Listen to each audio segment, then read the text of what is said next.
Hi friends, ఈరోజు ద్రాక్షలతో juice చేసుకున్నాం. ఎండలు ఎక్కువ ఉన్నాయి కదండి, ద్రాక్షతో జ్యూస్ చేస్తున్నాను. ముందుగా అయితే నేను 1/2 కేజీ ద్రాక్ష తీసుకున్నాను.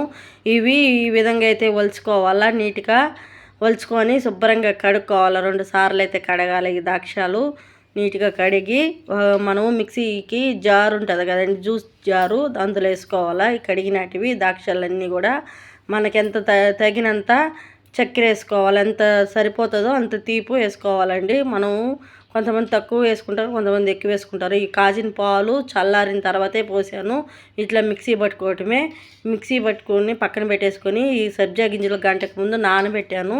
2 టేబుల్ స్పూన్లు వేస్తున్నాను. 2 గ్లాసులకి వేసానండి. 2 ఐస్ గడ్డలు కూడా ఇందులో వేసేసి మనం మిక్సీ పట్టుకున్నాం కదా, ఇంతవరకు ద్రాక్షలు పాలతో జ్యూస్ చేసుకున్నాం కదా, అవి గ్లాసులో పోసేసుకోవటమే.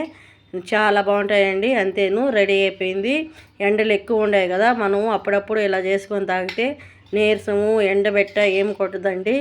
ఈ వాతావరణం కూడా ఎక్కువ వేడి అనిపిస్తుంది కదా, ఈ పళ్ళు తినేదానికంటే జ్యూస్ చేసుకొని తాగితే చాలా బాగుంటుంది. ముసలోళ్ళకి కానీ పిల్లలకు కానీ ఇస్తే ఎండలకి చాలా మంచిది. చాలా అంటే చాలా బాగుందండి. మీరు కూడా ఒకసారి ట్రై చేసి మీకు ఎలా కుదిరిందో మాకు ఒకసారి కామెంట్ పెట్టండి. ఇది చాలా అంటే చాలా బాగుంది, సూపర్గా ఉంది. లైక్ చేయండి, షేర్ చేయండి. థ్యాంక్ యూ అండి.